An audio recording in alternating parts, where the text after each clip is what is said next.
मैं सतपाल छाबड़ा, आप देख रहे हैं एमकेबी। आज हमारे बीच मौजूद हैं अखिल भारतीय भ्रष्टाचार निवारण परिषद के राष्ट्रीय अध्यक्ष लालजीत यादव जी।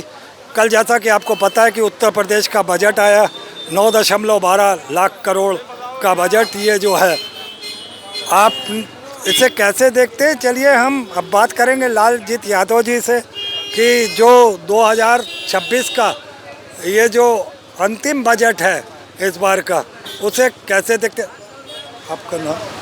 लालजीत यादव। लालजीत यादव जी, जो बजट आया 2026 का, उसे आप कैसे देखते हैं? सतपाल सिंह छाबड़ा जी, सबसे बड़ी बात है उत्तर प्रदेश सरकार का, माननीय योगी आदित्यनाथ जी मुख्यमंत्री हैं, इनकी सरकार का जो 2026 का बजट आया है 9,12,000 करोड़ का बजट है। और इस बजट में बहुत कुछ दिखाया गया है कि महिलाओं के लिए ये दिया गया और छात्रों के लिए और नौजवानों के लिए, बेरोजगारों के लिए, लेकिन कुछ है नहीं इस बजट में। किसानों के लिए कुछ नहीं दिया गया है, किसानों के लिए कुछ नहीं दिया गया है और बेरोजगारों के लिए भी कुछ नहीं दिया गया। कोई कल कारखाना लगाने की बात हुई नहीं है। और अगले बजट में भी 400 लाख करोड़ जो है दिए थे इसके लिए, स्कूटी खरीदने के लिए 400 करोड़, और अब की बार भी 400 करोड़ दिए हैं स्कूटी खरीदने के लिए। लेकिन वो पैसा गया कहाँ? अगली बार भी खरीदी गई स्कूटी तो छात्राओं को तो मिली नहीं। तो इस तरह से ये है। और आपको बता दें इनके बजट का क्या फ़ायदा, यहाँ विधानसभा से लेके और नगर निगम की दूरी जो है 200 मीटर है। यहीं कल जो है 77 वार्डों में, लखनऊ में 77 वार्डों में कूड़ा नहीं उठाया गया डीजल के अभाव में। तो सोच लीजिए कि ये सरकार क्या कर रही है, ये पैसा जा कहाँ रहा है। और तमाम 1000 करोड़ का घोटाला भी हुआ है जो है नगर निगम में, ये जांच क्यों नहीं करती ही सरकार? आपको बताऊं सर, मैंने आपको बीच में इसलिए रोका है कि कल मैं जब आ रहा था अपने निवास स्थान से, तो मुझे 2 पेट्रोल पंप छोड़ के तीसरे में पेट्रोल मिला था। पेट्रोल की भी दिक्कत आई थी। तो क्या है ये, इसके बजट में क्या है ये जनता के लिए? और दूसरा, आप स्कूटी बांट रहे हैं, एक तरीके से आप कहीं ना कहीं लॉलीपॉप देने का काम कर रहे हैं, रेवड़ी बांटने का काम कर रहे हैं। क्यों नहीं हम शिक्षा को फ्री करते, हर स्तर की शिक्षा को, चाहे वो हाई स्कूल की हो, इंटर की हो, जो एजुकेशन बड़ी है, और उनको भी फ्री किया जाए ताकि लोग शिक्षित हों, पढ़े लिखें। देखिए, इस बजट में होना चाहिए था कि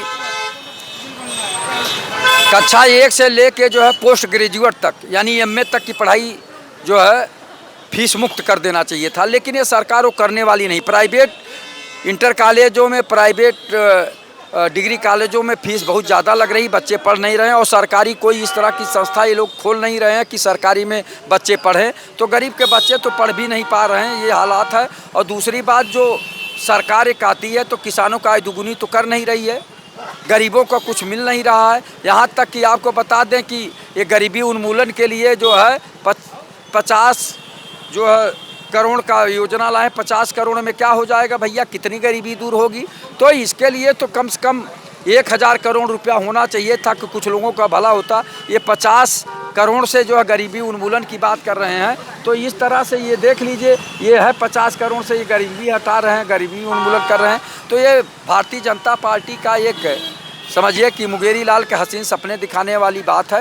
ये भारतीय जनता पार्टी का बजट केवल दिखावा। मैं कहना चाहूँगा कि भारतीय जनता पार्टी के फाइलों में गांव का मौसम गुलाबी है, मगर ये आंकड़े झूठे हैं, दावा किताबी है। जनता को कुछ नहीं मिलने वाला है। केवल भारतीय जनता पार्टी ये जो है बजट करके और इसको कहेगा सुनहरा बजट है, आम जनता का बजट है, लेकिन आम जनता को कुछ मिलने वाला नहीं है। तो आपको लगता है युवाओं के लिए जो रोजगार का है, तो उसमें तो देश के प्रधानमंत्री और मुख्यमंत्री और वित्त मंत्री सीतारमण जी कह रही हैं कि हमारे पास तो नौकरियां हैं नहीं, आप एआई के माध्यम से रील बनाइए और पैसा कमाइए? ये भारतीय जनता पार्टी की सरकार में माननीय प्रधानमंत्री नरेंद्र मोदी जी या निर्मला सीतारमण जी जिस तरह की बात बोल रही हैं, एक तरह का शिक्षित बच्चों का माखौल उड़ा रही हैं, जो MA, MSc, MCom, PhD DLitt करके, आईआईटी करके, बीटेक करके, एमटेक करके बच्चे बेरोजगारी का दंश झेल रहे हैं। बीएड, बीटीसी करके, आईटीआई, पॉलीटेक्निक करके, तो उनके माता पिता भी कुंठित हो रहे हैं। तो उस पर सरकार कोई काम नहीं कर रही है, बल्कि उनको गुमराह करने का काम कर रही है। तो इस तरह के सरकार को जो है पढ़े लिखे बच्चों का माहौल नहीं उड़ाना चाहिए।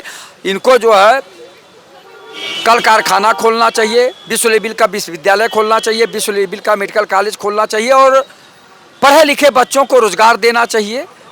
लेकिन उस पर काम न करके ये रील बनाने की बात कर रहे हैं, समोसा तलने की बात कर रहे हैं, पकौड़ा बनाने की बात कर रहे हैं। तो आप बताइए, जब पकौड़ा तलना था तो इतनी अच्छी शिक्षा बच्चे क्यों ग्रहण करते? उनके माता पिता क्यों कर्ज लेके और खेती किसानी करके पैसा दे रहे थे बच्चों को इलाहाबाद, दिल्ली, बम्बई में पढ़ाने का काम क्यों कर रहे थे? तो ये सरकार जो है निकम्मी है, सरकार जो है भ्रष्टाचारियों का है, अपराधियों का है। इसलिए वो जनता के हित की बात नहीं देख रही है, वो केवल अपना हित साध रही है। और भारतीय जनता पार्टी की सरकार में घोर भ्रष्टाचार है, घोर अपराध है। लेकिन ये सरकार केवल जो है आप लोगों के चैनलों पे और अखबारों में छाप रही है कि बहुत सुनहरा बजट है, धरातल पर घोर भ्रष्टाचार हो और इससे जनता को इस बजट से कोई राहत मिलने वाला नहीं है। जय आप इस बजट में किसानों के लिए क्या देख रहे हैं? कुछ नहीं, किसानों के लिए जुमले वाला बजट है। किसानों का आय दोगुनी हो जाए और पशुपालन जो किसान करते हैं उनके दूध का उत्पाद का जो है दाम बढ़ जाए, तब न हम लोग सोचे कि किसानों को कुछ मिला। गन्ना का रेट बढ़ जाए, गेहूँ का रेट बढ़ जाए, चावल का रेट बढ़ जाए और आलू का रेट बढ़ जाए, तो ये तो बढ़ नहीं रहा। सरसों, मटर, चना का रेट बढ़े तब न किसान को कुछ फायदा होगा। उसका तो रेट बढ़ नहीं रहा, बल्कि जो फैक्ट्रियों में बन रहा सामान उसका रेट कंपनी तय करती है और किसान का रेट सरकार तय करती है, समर्थन मूल्य घोषित करती है। तो ये चीज़ें हैं, सरकार तो आम किसानों को जो है पीस रही है। अब किसी तरह से किसान जो है बेचारे हिम्मत करके जी रहे हैं, लेकिन एक दिन ऐसा नौबत आएगा जो खुले बाजार में अमेरिका को इन्होंने डील और ढील दे दिया है तो किसान आत्महत्या करने पे मजबूर हो जाएगा। ऐसे अजीत डोभाल 6 महीने 7 महीने पहले अमेरिका में जाते हैं और वो कहते हैं कि हम किसानों के हक का कोई सौदा नहीं करेंगे, उनके हक के साथ कोई खिलवाड़ नहीं करेंगे।